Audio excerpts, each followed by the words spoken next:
이번엔 코로나 상황 전문가와 진단해 보겠습니다. 김경호 서울백병원 가정의학과 교수 모셨습니다. 안녕하십니까? 어서 오세요. 안녕하세요. 5천 명대인데요. 워낙 이제 주말이면 검사 건수가 줄기도 하고 또 지난 주말은 또 눈이 많이 와서 검사 건수가 더 줄어든 것 같아요. 네, 맞습니다. 눈이 오고 또 춥고 길도 미끄럽고 또 검사 받으시는 분이나 또 검사하시는 분이나 참 고생이 많으신데요.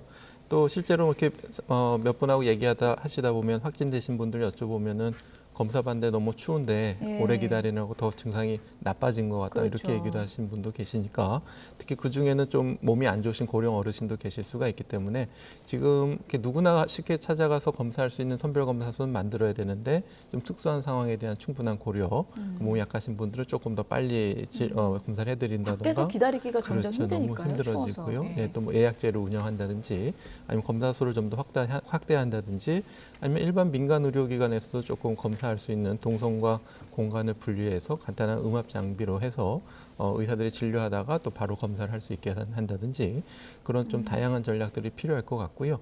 또 문제 이제 어느 만큼 검사를 못 받고 돌아가셨는지를 좀 비율을 반영해서 좀 확진자를 추정해야 될 것 같고 또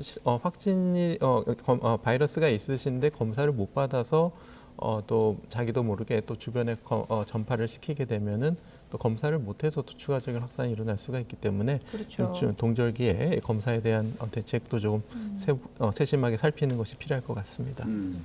위중증 환자도 걱정되는데요. 오늘 0시 기준으로 집계된 위중증 환자 수를 보면 915명으로 나타났습니다. 근데 이전에는 또 1000명대까지 나왔단 말이에요.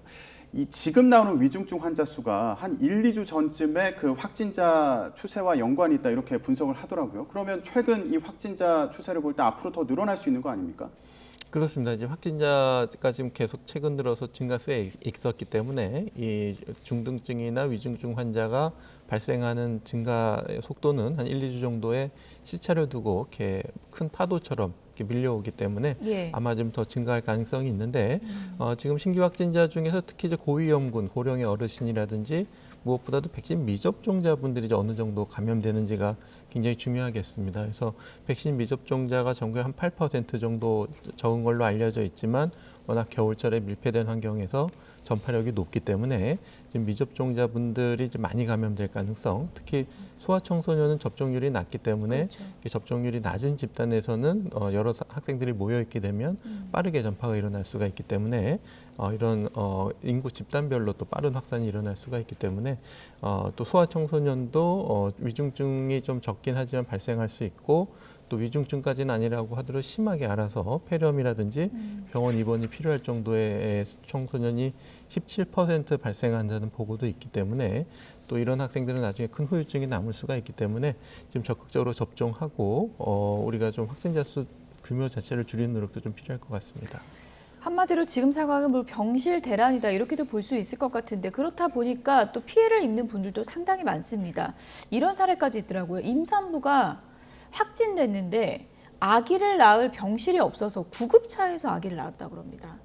네, 참 이 사건은 좀 여러 가지를 보여주는 사건인데요. 예. 일단은 구급대원이 굉장히 참 잘하신 것 같습니다. 예. 그리고 시도의사와 원격으로 통화를 하면서 또 산모를 한 것도 굉장히 잘한 일이라고 보이고요. 다행히 이제 자연분만으로 순산해서 다행이지 거기서 이제 좀 난산이라든지 위급 상황이 있었으면 좀 문제가 될 수 있는 상황이기 그러니까요. 때문에 이런 것은 지금 대처를 잘 하셨지만 근본적인 시스템에 대한 개선이 있어야 되겠고요. 이 사례뿐만 아니라 많은 임산부들께서 특히 확진되신 경우에 많은 어려움이 있기 때문에 이런 산부인 특히 이제 임신부들은 감염되시게 되면 중환자 이완율이 굉장히 고위험군이시기 때문에 3배 이상 높기 때문에 또 아이에게도 위험할 수가 있고 그렇기 때문에 이제 산부인과 지정 또 감염 병상들이 있는데 마련했지만 아마 지금 늘어나는 확진자에 비해서 이제 부족한 상황인 것 같고요. 그리고 임신부분들의 백신 접종률이 또 낮은 상황이라서 임신부들의 이제 감염 위험성이 높아지게 되고 특히 이제 첫째가 이제 어린이집을 다니고 학교를 다니게 되는데 예방 접종을 아직 5에서 11세는 예방 접종을 맞지 못하고 또 그렇죠. 5세 이하도 아직 못 맞고 있기 때문에 어린이집이라든지 학교 학원에서 감염돼서 가족 간의 전파 위험도 굉장히 높기 때문에 우리가 근본적으로 이제 이런 임신부들이 이제 안심하고 분만할 수 있는 산부인과 전문 병원이 좀 필요할 수가 있겠고 아니면 감염병 전담 병원 내에 산부인과 영역에서 이런 환자들을 좀 충분히 볼 수 있는 병상을 마련하고 하는 개선책들이 좀 지금 필요할 것 그러니까 같습니다. 마련은 돼 있는데 수가 적은 건가요? 그렇습니다. 네. 근데 이게 출산 이후도 문제인 게 엄마랑 아기가 지금 같이 있다고 합니다. 근데 엄마는 확진된 상황인 거잖아요. 그러면 아기한테도 전염이 될 수 있는 그런 위험성도 있는 거고요. 이거 관리를 어떻게 해야 되는 건가요? 네, 일단은 어머니께서 충분히 마스크 착용을 하고 아이를 돌보시는 것이 필요할 것 같고 당분간 좀 공간 분리는 필요할 가능성이 있겠습니다. 그리고 이제 분만 과정에서 또 수직 감염, 특히 이제 태반을 통해서 감염될 확률은 3% 미만이기 예. 때문에 매우 적지만 조금 일부 존재할 수가 있겠고 그래서 일단 그러면 또 다른 신생아랑 같이 둘 수가 없는 거잖아요. 그렇죠. 예, 신생아는 따로 둘 수가 없고 별도로 이제 격리해서 관리가 필요한 상황이 되겠습니다. 예. 앞으로 이런 비슷한 경우가 상당히 많을 수도 있는 거고 구급차에서 이번에는 순산을 했지만 또 난산의 경우에는 상당히 위험해질 수 있기 때문에 이건 좀 시급하게 좀 시스템을 좀 챙겨봐야 되는 부분인 것 같고요. 또 이런 얘기들도 있습니다. 투석 환자분들이요. 병상이 부족하다 보니까 제때 투석을 못 받아서 한 분은 또 사망하는 사례까지 발생했거든요. 이건 어떻게 대책을 세워야 되는 겁니까? 네, 그렇습니다. 그래서 투석하시는 분도 이제 코로나19 환자분들이 투석할 수 있는 병상이 따로 있고 또 코로나19에 감염되시면 또 콩팥 기능이 나빠지기 때문에 대부분 위중증 병상에서는 투석기가 같이 비치가 되어 있는데 예. 그렇지 않은 이제 일반 투석 환자분들이 특히 이제 코로나19 확진이 되셨을 때 별도로 다른 일반 투석 환자분들과 격리된 상태에서 안전하게 투석을 받는 그런 병상이 매우 필요한데요. 지정이 되어 있지만 역시 수가 부족하기 때문에 네. 이런 분들에서 충분히 확보하는 것이 필요하겠고 또 지금 일반 투석 환자분들도 장시간 같이 여러분들이 몇 시간씩 같이 계시기 때문에 무증상 감염자로 인해서 일반 투석 환자분들이 쉽게 한번 감염되시면 빠르게 증가할 가능성이 굉장히 높기 때문에 이런 투석 환자분들이 좀 안전하게 받으실 수 있는 것이 필요한데 그래서 이런 투석 전담 감염병 전담 내에 이런 투석 병상실을 운영하거나 투석 병원 중에서 일부를 이런 감염병 전담으로 바꿔야 되겠는데 근본적으로는 우리가 이제 모든 투석 환자분들이 격리에 준해서 1인실에서 음압실에서 안전하게 투석받는 그런 시설과 장비가 갖춰지게 된다면 코로나19가 아니든 또 코로나19 환자가 든 코로나19 환자가 아니든 투석을 받게 병실이 마련되어 있다면은 그런 병실 부족 사태는 없을 텐데 예. 워낙 우리나라는 좁은 공간에 이제 많은 환자분들이 어떤 가장 크게 경제적인 문제겠죠. 그래서 병상이 이렇게 밀집되어 있는 것도 문제이기 때문에 앞으로는 근본적인 기존에 있는 투석실을 바꾸거나 아니면 감염병 전담 병원을 지어서 산부인과도 있고 투석 인공신장실도 있고 그런 감염병 전담 병원을 전문 병원을 또 짓는 것도 좀 필요할 것 같습니다. 지금 병상이 부족하다 보니까 여러 가지 문제가 나타나고 있는 상황인데 일반 환자들 같은 경우에도 제때 치료받지 못하는 거 아니냐 이런 우려가 나오고 있습니다. 이거 대책은 없는 건가요?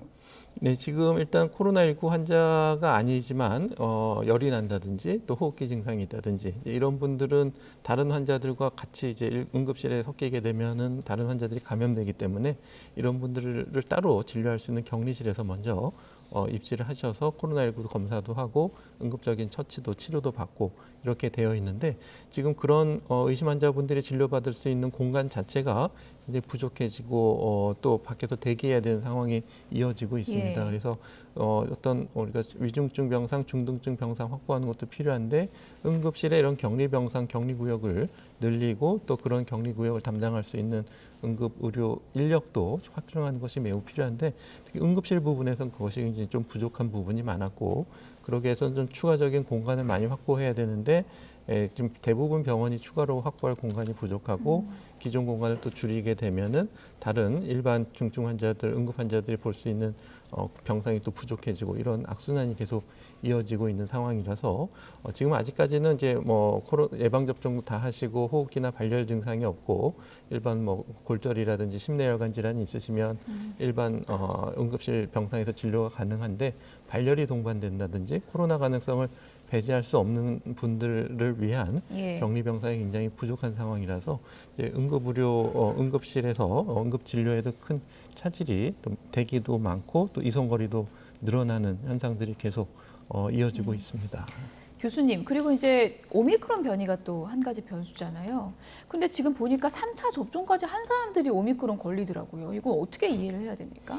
네, 지금 오미크론에 대한 그 기존 백신의 효과에 대해서는 3차 백신 접종을 한 경우에 아마도 한 75% 이상의 예방 효과는 있지 않을까 이렇게 알려져 있는데, 그렇다는 얘기는 일부 이제 3차 접종을 마친 경우에도 감염되실 수가 있고, 특히 이제 환자를 직접 돌보는 분들 같은 경우에 비말 농도 노출이 많으신 경우에는 많은 바이러스가 들어오게 되면 3차 접종을 하시더라도 가벼운 감염은 일어날 수가 있겠고요. 예. 지금 우리나라에서 이제 추가 접종을 받으신 분 4분이 지금 국내에서 감염이 확인이 됐는데, 보면은 이제 2분은 이제 얀센을 맞고 이제 mRNA 백신으로 추가 접종을 하신 분의 예. 감염이 됐고, 또 한 분은 이제 3차 접종을 했는데 이제 며칠 지나지 않아서 감염이 되신 사례가 있어서, 우리가 이제 3차 접종을 하시게 되면은 항체가가 많이 올라가는데, 기존 연구들은 3차 접종 후 12일이나 한 달 후에 이제 항체가를 측정하는 거기 때문에 4, 5일 정도 경과된 상태에서는 항체가 완전히 형성되기 그렇습니다. 전이었다는 네, 추가적인 항체 형성 기간이 좀 부족할 수가 있기 때문에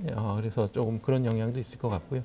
그래도 일단 3차 접종을 하는 것이 지금 오미크론에 대응할 수 있는 최선의 현재적인 방법이라고 할 수 있겠습니다. 네, 파우치 소장도 추가 접종만이 해답이다 이렇게 또 강조하기도 했는데요. 여기까지 정리하겠습니다. 김경우 서울백병원 가정의학과 교수였습니다. 고맙습니다. 네, 감사합니다.